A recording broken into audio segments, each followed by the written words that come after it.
This drill is single arm rope training. So I've got two different examples here, but basically what you want to do is you're going to take your trusty rope that you use for some of your power training and you're going to tie some soft object to it. So these are really flexible cones that I like. They actually seem to provide a good amount of a resistance, where this is some athletic tape, so it's a little bit denser, more of a ball bearing at the end of the rope. I don't think you get quite as good of a feel.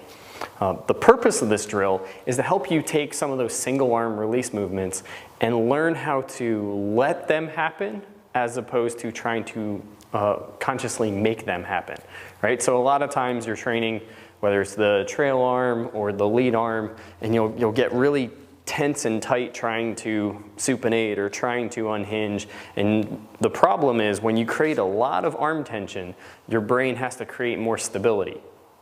Stability further up the chain. So if you create a lot of arm tension, your brain has to stabilize the shoulder in your rib cage. And when it stabilizes, it's going to tend to stall or stop some of your movement.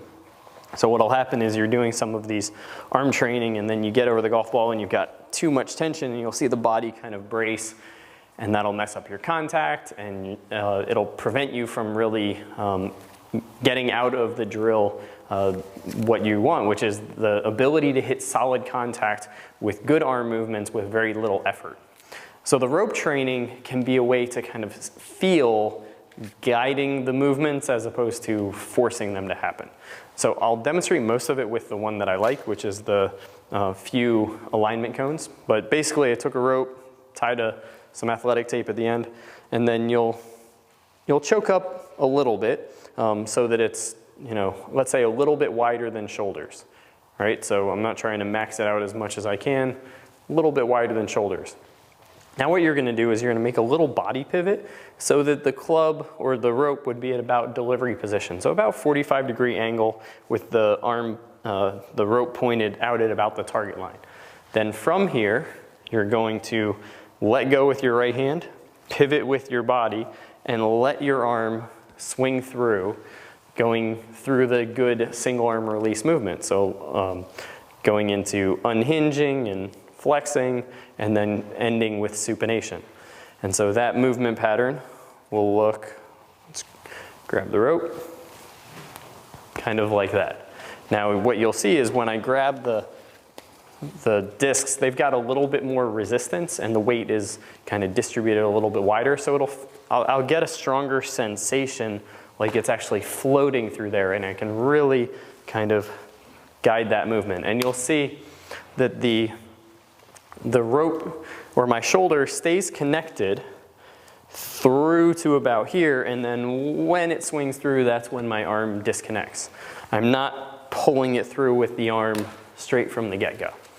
Now, you can do this with the trail arm. I have to admit, I mostly use this for the lead arm. I mostly use it for feeling that smooth supination on the way through. Especially for golfers who tend to kind of get close to impact and then start to rehinge or chicken wing or bend and pull it up.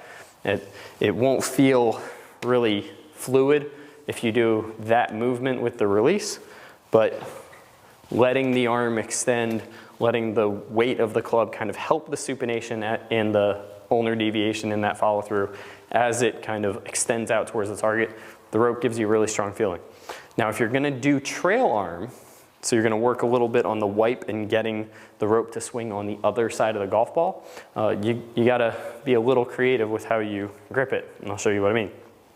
Because I can't really, this is going to feel awkward, so what I found is the easiest way is to grip it behind the back, unless you have a really restricted shoulder. So now, what I'm going to do is I'm going to initiate a little bit of the wipe movement, and I'm going to feel that arm extend after the golf ball. As opposed to what this can be helpful for feeling is if you normally just swing right at the golf ball, you'll feel a little bit more of the internal rotation as opposed to kind of that forearm or the elbow pit staying up as the forearm rotates through and extends. So now we'll grip it back.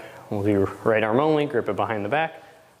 And now I'm going to make my little body pivot with my weight movement and swing it out in front. Then what you can do is you can grab your club and you can do the single arm release drills. They will feel a little bit weird if you've done a number of reps with the rope, but take enough practice swings so it starts to feel a little bit comfortable, and then try to integrate that fluid feeling into the release. If you're not making solid contact, use that as a diagnostic to figure out why aren't you making solid contact, what movement is out of position, because basically what it's saying is that your tension is actually saving the fact that you're out of position, and the rope drill is a great way to reveal that.